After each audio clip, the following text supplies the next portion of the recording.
Good morning, it's Bill Quinn here from Mparntwe, and it's, looks at the sun, I'm going to say it's about 7:15. It is 7 minutes past 7. I've been doing this a lot lately. That's midday, and that's 7, and that's 6:30. Then I can now look up into the sky, put my hands up and do, right, if that's midday, if that's 6:30, then that's about 3:15. And it sounds like a Crocodile Dundee thing, but it's not. Well, it is, except that Paul Hogan in Crocodile Dundee took a look at his mate's watch before he said to Linda Kowalski, "Oh, I reckon it's about whatever time it was." Now, those that know me well enough know that assume, obviously, or obvious, or as you know, or as you are aware, are my 5-star swear words. You could look around this campsite and think, oh geez, that guy's a bit of an alky.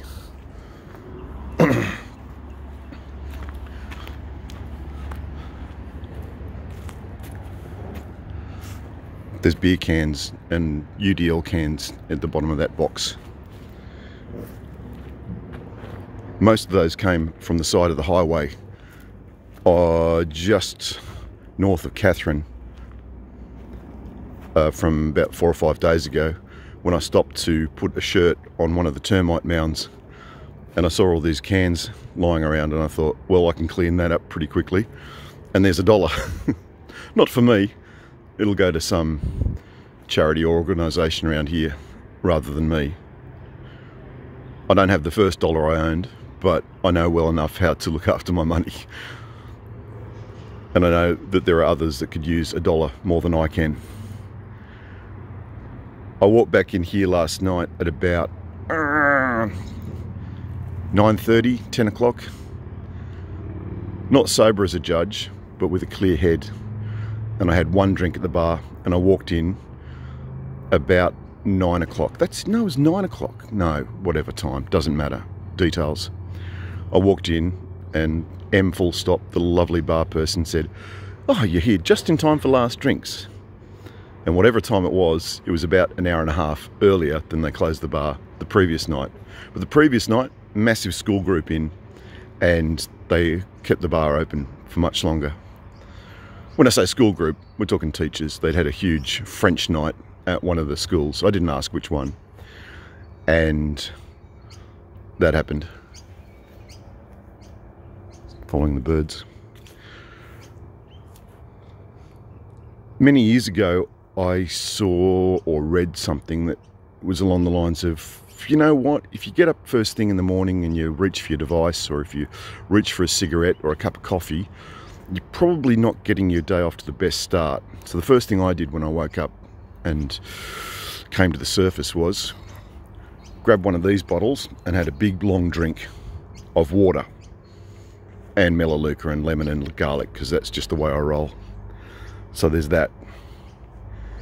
And then I stood out here for a long time and thought, where did I put my phone? And after about 3 or 4 minutes of contemplation, not searching through every single thing I own, going, where's my phone? I just patted my pocket and went, oh, there it is. So I'm going to spend the morning not racing off to the arts centre again, but I'm going to do a bit of catch up and metaphorically drink a lot of water and coffee and decant a whole bunch of content, including a quite incredible experience I had at Mataranka on the way through, where I'm definitely stopping on the way back. It's Bill Quinn from Mparntwe, wishing you a good morning, and I hope your Thursday is golden. I'm going to trivia tonight because a bloke who had only met less than a day before, yesterday afternoon, he said, hey, some of us are going to trivia tonight. No, he said, some of us are going to an event tonight. And I thought, oh, I've got something I've got planned for that night. And he said, yeah, there's this trivia night on at this place. And that's the one that I've put up on Instagram and said, if there's anybody around who'd like to join me for trivia. But I got invited to it by a bloke that I'd known for less than a day. I love this place. God bless you, Alice Springs. And when I say God, my God today is Solaė, the God of the sun. Good morning.